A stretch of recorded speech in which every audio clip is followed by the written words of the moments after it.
فَبِأَيِّ آلَاءِ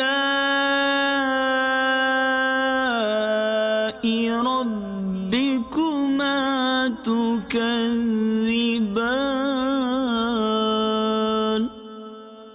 ترجمہ کنز ایمان، تو اپنے رب کی کون سی نعمت جھٹلاؤ گے؟ الحمدللہ رب العالمین والصلاة والسلام علی سید المرسلین، اما بعد فاعوذ باللہ من الشیطان الرجیم، بسم اللہ الرحمن الرحیم۔ الصلاة والسلام علیک یا رسول اللہ وعلی آلک واصحابک یا حبیب اللہ۔ الصلاة والسلام علیک یا نبی اللہ وعلی آلک واصحابک یا نور اللہ۔ میٹھے میٹھے اسلامی بھائیوں، سرکار مدینہ راحت قلب و سینہ، صاحب معطر پسینہ صلی اللہ تعالی علیہ وآلہ وسلم کا فرمان باقرینہ ہے، اے لوگو، بے شک قیامت کے دن اس کی دہشتوں اور حساب کتاب سے جلد نجات پانے والا شخص وہ ہوگا جس نے تم میں سے مجھ پر زیادہ درود پاک پڑھے ہوں گے۔ صلو علی الحبیب صلی اللہ تعالی علی محمد۔ میٹھے میٹھے اسلامی بھائی اور مدنی چینل کے ناظرین، حضرت سیدنا وہب بن منبہ رحمۃ اللہ تعالی علیہ سے منقول ہے کہ دو عبادت گزار 50 سال تک اللہ عز و جل کی عبادت کرتے رہے۔ 50ویں سال کے آخر میں ان میں سے ایک عبادت گزار سخت بیمار ہو گئے اور بارگاہ الہی میں آہو زاری کرتے ہوئے یوں التجا کرنے لگے کہ اے میرے پاک پروردگار، میں نے اتنے سال مسلسل تیرا حکم مانا، تیری عبادت بجا لایا، پھر بھی مجھے بیماری میں مبتلا کر دیا گیا، اس میں کیا حکمت ہے؟ میرے مولا عز و جل، میں تو آزمائش میں ڈال دیا گیا ہوں۔ اللہ عز و جل نے فرشتوں کو حکم فرمایا، اس سے کہو تم نے ہماری ہی امداد و احسان اور عطا کردہ توفیق سے ہماری عبادت کی سعادت پائی، باقی رہی بیماری تو ہم نے تمہیں ابرار کا رتبہ دینے کے لیے بیمار کیا ہے۔ تم سے پہلے کے لوگ تو بیماری اور مصیبتوں کے خواہش مند ہوا کرتے تھے، ہم نے تمہیں بن مانگے عطا فرما دی۔ صدر الشریعہ بدر الطریقہ حضرت علامہ مفتی محمد امجد علی اعظمی علیہ رحمت اللہ القوی فرماتے ہیں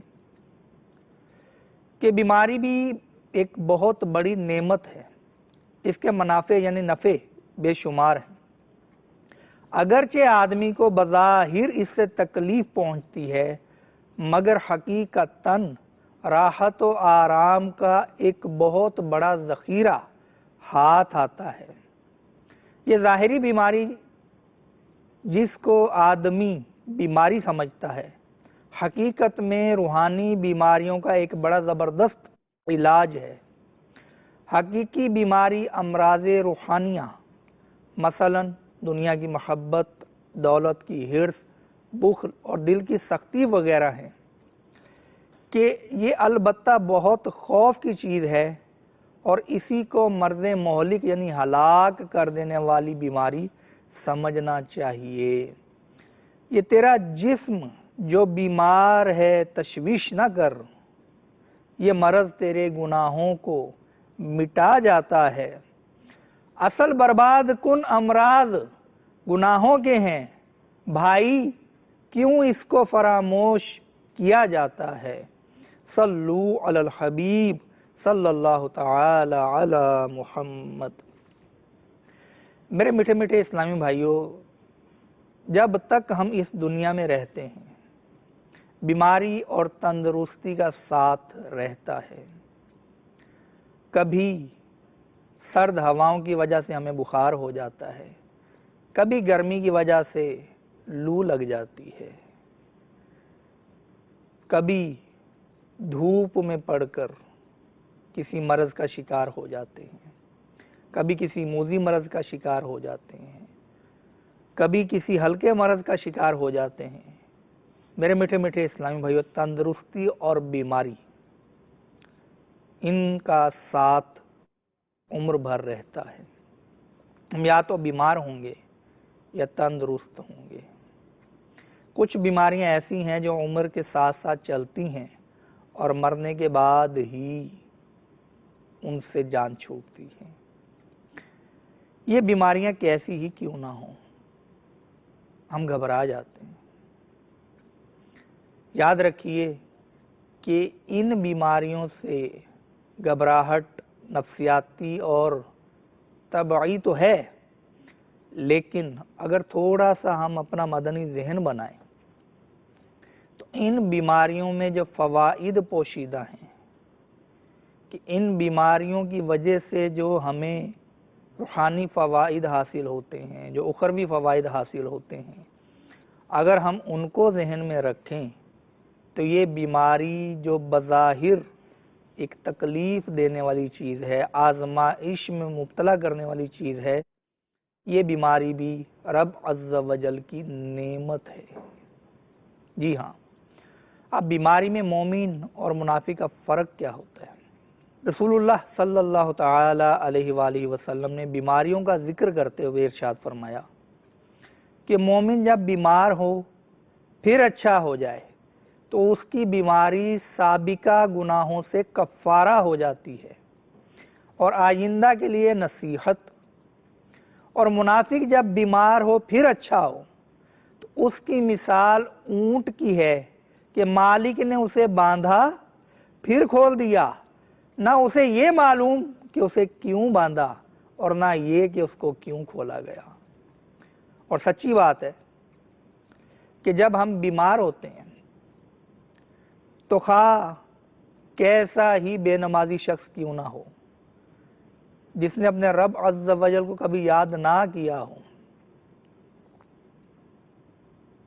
عیسیاں شعار ہو، عبادت میں اس کا دل نہ لگتا ہو، لیکن جب بیماری آ پڑتی ہے تو اس کے لب پر اللہ عز و جل کا ذکر آتا ہے، وہ اپنی تکلیف اور دکھ میں رب عز و جل کو پکارتا ہے، رب عز و جل کا ذکر کرتا ہے۔ حضرت علامہ مفتی احمد یار خان علیہ رحمت الحنان اسی حدیث پاک جو میں نے ابھی پڑھی کہ تحت مرات شرح مشکات کے جلد 2 صفحہ 412 پہ فرماتے ہیں، کیونکہ مومن بیماری میں اپنے گناہوں سے توبہ کر لیتا ہے اور وہ سمجھتا ہے کہ یہ بیماری میرے کسی گناہ کی وجہ سے آئی ہے اور شاید یہ آخری بیماری ہو جس کے بعد موت ہی آئے، اس لیے اسے شفا کے ساتھ ساتھ مغفرت بھی نصیب ہوتی ہے۔ جبکہ منافق غافل یہی سمجھتا ہے کہ فلاں وجہ سے میں بیمار ہوا تھا، مثلا فلاں چیز کھا لی تھی، موسم کی تبدیلی کے سبب بیماری آئی ہے، آج کل اس بیماری کی ہوا چلی ہوئی ہے، وغیرہ وغیرہ، اور فلاں دوا سے مجھے آرام ملا، اور اسباب میں ایسا پھنسا رہتا ہے کہ مسبب الاسباب یعنی سبب پیدا کرنے والے رب عز و جل پر نظر ہی نہیں جاتی، نہ توبہ کرتا ہے نہ اپنے گناہوں میں غور۔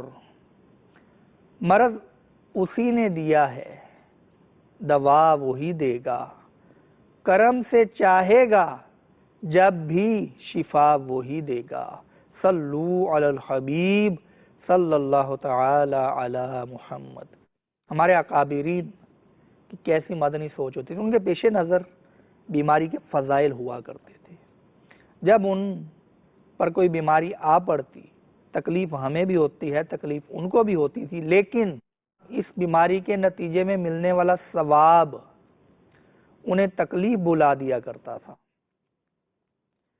چنانچہ حضرت سیدنا فتح موصلی علیہ رحمت اللہ ولی کی اہلیہ محترمہ رحمت اللہ تعالی علیہ ایک مرتبہ زور سے گریں جس سے ناخن ان کا ٹوٹ گیا، لیکن درد سے ہائے وغیرہ کرنے کی بجائے ہنسنے لگی، مسکرانے لگی۔ تو کسی نے پوچھا زخم میں درد نہیں ہو رہا؟ فرمایا صبر کے بدلے میں ہاتھ آنے والے ثواب کی خوشی میں مجھے چوٹ کی تکلیف کا خیال ہی نہ آ سکا۔ میرے میٹھے میٹھے اسلامی بھائیو، یہ تھی وہ مقدس ہستیاں کہ جن کو تکلیف کا احساس ہی نہیں ہوتا تھا کہ ان کی نظر اس کے نتیجے میں ملنے والے ثواب پر ہوتی تھی۔ امیر المومنین حضرت مولا کائنات علی المرتضی شیر خدا کرم اللہ تعالی وجہہ الکریم فرماتے ہیں اللہ عز و جل کی عظمت اور معرفت کا یہ حق ہے کہ تم اپنی تکلیف کی شکایت نہ کرو اور نہ اپنی مصیبت کا تذکرہ کرو۔ مثلا اب بلا ضرورت بیماری اور پریشانی کا دوسروں پر اظہار بے صبری ہے۔ افسوس کہ ہمیں معمولی سا نزلہ یا سر درد یا زکام ہو جائے تو خام خواہ ہر ایک کو کہتے پھرتے ہیں ٹوٹے گو سر پہ کوہ بلا، صبر کر اے مبلغ نہ تو ڈگمگا صبر کر، لب پہ حرف شکایت نہ لا صبر کر، ہاں یہی سنت شاہ ابرار ہے۔ تو میرے میٹھے میٹھے اسلامی بھائی، واقعی ہمیں ذرا سا بھی مرض ہو جائے، جب تک ہم اپنے جاننے والوں میں سے ہر ایک کو بتا نہ لیں، جو بھی سامنے آئے، اب سامنے آیا ملا، اس کو ہم نہ بتائیں کہ ہمیں کیا مرض ہو گیا، کیا بیماری ہوگی، ہم کس تکلیف میں، ہمیں چین نہیں پڑتا۔ بلکہ اگر بتایا اور سامنے سے اس نے ریپلائی نارمل دیا، مثلا کہا کہ مجھے بہت شدید سر میں درد ہے، اب اس نے کہا کہ اللہ تعالیٰ شفا عطا فرمائے، تو ہم اس کا چہرہ دیکھتے ہیں کہ یار اس نے کوئی خاص ری ایکشن نہیں دیا، اس سے خاص ری ایکشن کیا ہوگا کہ اس نے آپ کو شفا کی دعا دے دی۔ تو میرے میٹھے میٹھے اسلامی بھائیوں، مرض کا اظہار کرنے میں بھی بعض کا جھوٹ شامل ہو جاتا ہے۔ اب سر میں درد ہے، ہلکا درد ہے، اور آپ نے کہا شدید درد ہے، تو یہ بھی جھوٹ ہوگا۔ تو جو سچ کا الٹ ہے وہ جھوٹ ہے۔ میٹھے میٹھے اسلامی بھائیوں، بیماری اور پریشانی پر شکوہ کرنے کے بجائے صبر کی عادت بنانی چاہیے کہ شکایت کرنے سے مصیبت دور نہیں ہوتی، بلکہ بے صبری کی وجہ سے صبر کرنے کا اجر ضائع ہو جاتا ہے۔ اب بلا ضرورت بیماری اور مصیبت کا اظہار کرنا بھی اچھی بات نہیں۔ چنانچہ حضرت سیدنا ابن عباس رضی اللہ تعالی عنہ فرماتے ہیں کہ رسول اکرم نور مجسم صلی اللہ تعالی علیہ وآلہ وسلم نے ارشاد فرمایا کہ جس کے مال یا جان میں مصیبت آئی، اس نے اسے چھپایا اور لوگوں سے اس کی شکایت نہ کی، تو اللہ عز و جل پر حق ہے کہ اس کی مغفرت فرما دے۔ تو میرے میٹھے میٹھے اسلامی بھائیوں، ہمارے اکابرین کی تربیت بھی صد مرحبا، نہ صرف خود صبر کر کے اجر کمایا کرتے تھے، بلکہ دیگر اپنے احباب اور اپنے ماتحت تین کی تربیت بھی ایسی کرتے تھے کہ مدینہ مدینہ۔ حضرت سیدنا احنف بن قیس رحمت اللہ تعالی علیہ فرماتے ہیں کہ ایک بار میری داڑھ میں شدید درد ہوا، جس کے سبب میں ساری رات سو نہ سکا۔ دوسرے دن میں نے اپنے چچا جان کی خدمت میں شکایت کی کہ میں داڑھ کی درد کی وجہ سے ساری رات سو نہیں سکا۔ اس بات کو میں نے 3 دفعہ دہرایا۔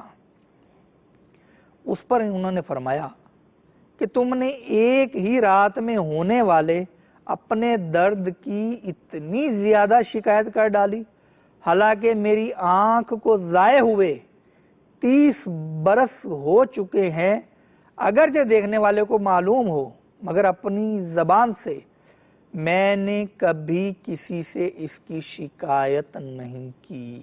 اللہ اکبر، 30 برس، ہم سے تو 30 منٹ کیا 30 سیکنڈ رکا نہیں جاتا جب تک کسی کو بتا نہ لیں۔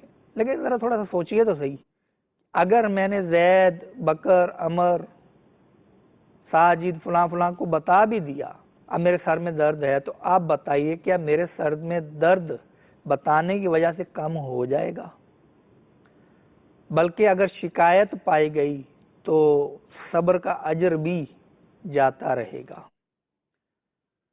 اب جو بیمار ہوتا ہے اور وہ کوڑے کہ جو عبادتیں میں کرتا تھا وہ چھوٹ گئیں، تو وہ پریشان نہ ہو، اس کا ثواب اس کو ملے گا۔ موطا امام مالک میں یہ حدیث نقل کی گئی کہ سرور عالم نور مجسم شاہ بنی آدم صلی اللہ تعالی علیہ وآلہ وسلم نے ارشاد فرمایا کہ جب کوئی بندہ بیمار ہوتا ہے تو اللہ عز و جل اس کی طرف 2 فرشتے بھیجتا ہے کہ جا کر دیکھو میرا بندہ کیا کہتا ہے۔ بیمار اگر اللہ عز و جل کی حمد و ثنا کرتا ہے، مثلا الحمدللہ کہتا ہے، تو فرشتے اللہ عز و جل کی بارگاہ میں جا کر اس کا قول عرض کرتے ہیں، اور اللہ عز و جل خوب جانتا ہے۔ ارشاد الہی ہوتا ہے کہ اگر میں نے اس بندے کو اس بیماری میں موت دے دی تو اسے جنت میں داخل کروں گا، اور اگر صحت عطا کی تو اس سے پہلے سے بھی بہتر گوشت اور خون دوں گا اور اس کے گناہ معاف کر دوں گا۔ بیماری کے فضائل سنیے اور جھومیے کہ بیماری طلب نہیں کرنی چاہیے، لیکن بیماری آ پڑی تو اب آ گئی تو اب صبر کر کے اجر کمائیے اور اللہ عز و جل کی نعمت بنائیے اس کو، یہ زحمت نہیں ہے۔ تو 5 فرامین مصطفیٰ اس کے فضیلت پر سنیے۔ مستدرک شریف کی روایت ہے کہ بے شک اللہ عز و جل اپنے بندے کو بیماری میں مبتلا فرماتا رہتا ہے یہاں تک کہ اس کا ہر گناہ مٹا دیتا ہے۔ جب مومن بیمار ہوتا ہے تو اللہ عز و جل اسے گناہوں سے ایسا پاک کر دیتا ہے جیسے بھٹی لوہے کے زنگ کو صاف کر دیتی ہے۔ جب اللہ عز و جل کسی مسلمان کو جسمانی تکلیف میں مبتلا کرتا ہے تو فرشتے سے فرماتا ہے جو نیک عمل یہ تندرستی کی حالت میں کیا کرتا تھا اس کے لیے وہی لکھو، پھر اگر اللہ عز و جل اسے شفا عطا فرماتا ہے تو اس کے گناہ دھل جاتے ہیں اور وہ شخص پاک ہو جاتا ہے، اور اگر اس کی موت آ جائے تو اس کی مغفرت فرما دی جاتی ہے اور اس پر رحم کیا جاتا ہے۔ مریض کے گناہ اس طرح جھڑتے ہیں جیسے درخت کے پتے جھڑتے ہیں۔ اللہ تعالی فرماتا ہے کہ جب اپنے بندے کی آنکھیں لے لوں پھر وہ صبر کرے تو آنکھوں کے بدلے اسے جنت دوں گا۔ بغیر بیمار ہوئے فوت ہونے پر خوش نہیں ہونا چاہیے کسی کے۔ کہ سرکار مدینہ صلی اللہ تعالی علیہ وآلہ وسلم کے زمانے میں ایک شخص کا انتقال ہوا تو کسی نے کہا یہ کتنا خوش نصیب ہے کہ بیمار ہوئے بغیر ہی فوت ہو گیا ہے۔ تو رسول پاک صاحب الاولاق صلی اللہ تعالی علیہ وآلہ وسلم نے ارشاد فرمایا کہ تم پر افسوس ہے، کیا تمہیں نہیں معلوم کہ اگر اللہ عز و جل اسے کسی بیماری میں مبتلا فرماتا تو اس کے گناہ مٹا دیتا۔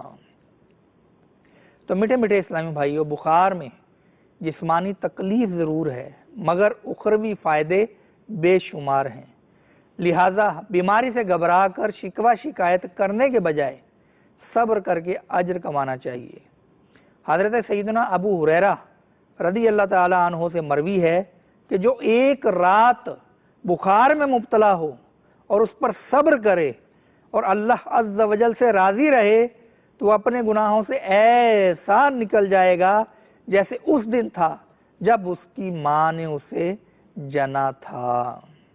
حضور تاجدار رسالت صلی اللہ تعالی علیہ وآلہ وسلم نے ایک مریض کی عیادت فرمائی تو فرمایا کہ تجھے بشارت ہو کہ اللہ تعالی فرماتا ہے بخار میری آگ ہے، اس لیے میں اسے اپنے مومن بندے پر دنیا ہی میں مسلط کرتا ہوں تاکہ قیامت کے دن اس کی آگ کا حصہ یعنی بدلہ ہو جائے۔ سرکار مدینہ قرار قلب و سینہ صلی اللہ تعالی علیہ وآلہ وسلم حضرت سیدتنا ام سائب کے پاس تشریف لے گئے اور فرمایا کہ تمہیں کیا ہو گیا جو کانپ رہی ہو؟ عرض کی کہ بخار آ گیا ہے، اللہ عز و جل اس میں برکت نہ کرے۔ اس پر آپ صلی اللہ تعالی علیہ وآلہ وسلم نے ارشاد فرمایا کہ بخار کو برا نہ کہو، یہ تو آدمی کی خطاؤں کو اس طرح دور کرتا ہے جیسے بھٹی لوہے کے میل کو۔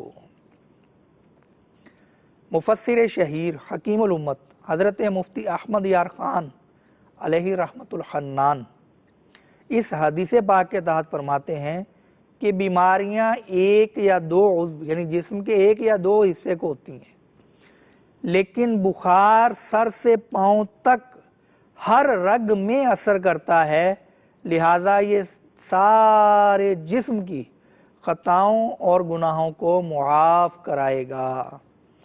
یہ تیرا جسم جو بیمار ہے تشویش نہ کر، یہ مرض تیرے گناہوں کو مٹا جاتا ہے۔ صلو علی الحبیب صلی اللہ تعالی علی محمد۔ میرے میٹھے میٹھے اسلامی بھائیو، ہمارے مدنی آقا صلی اللہ تعالی علیہ وآلہ وسلم کو 2 مردوں کے برابر بخار آتا تھا۔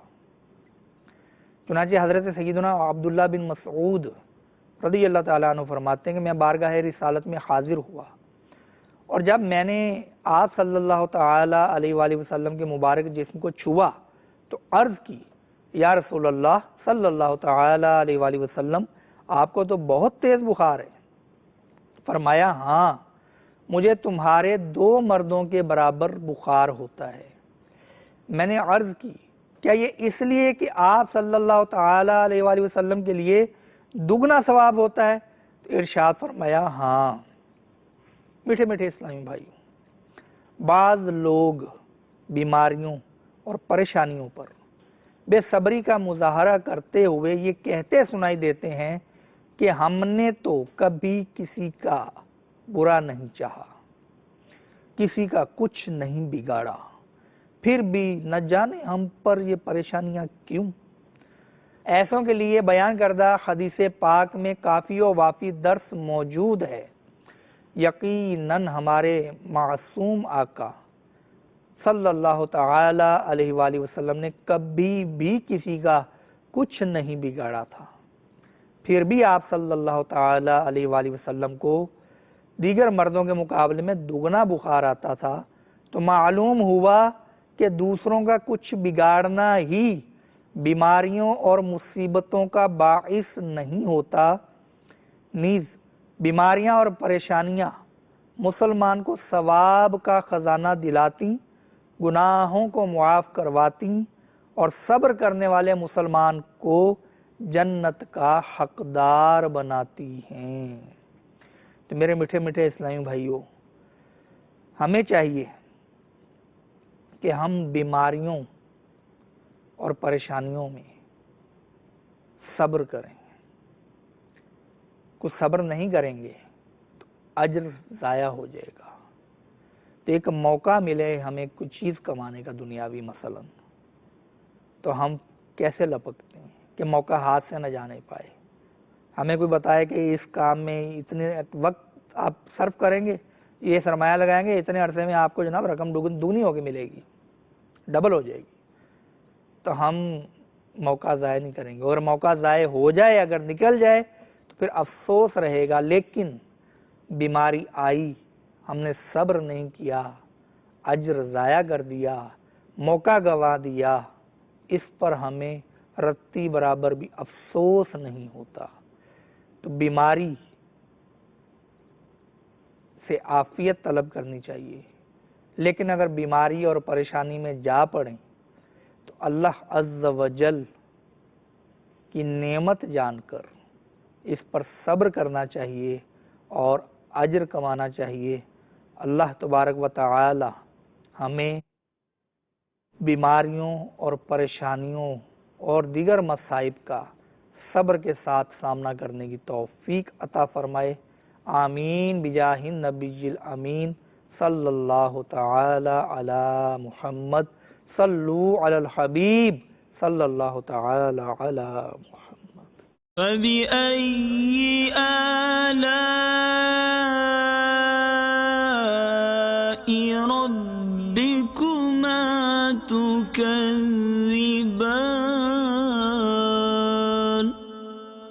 ترجمہ کنز ایمان، تو اپنے رب کی کون سی نعمت جھٹلاؤ گے؟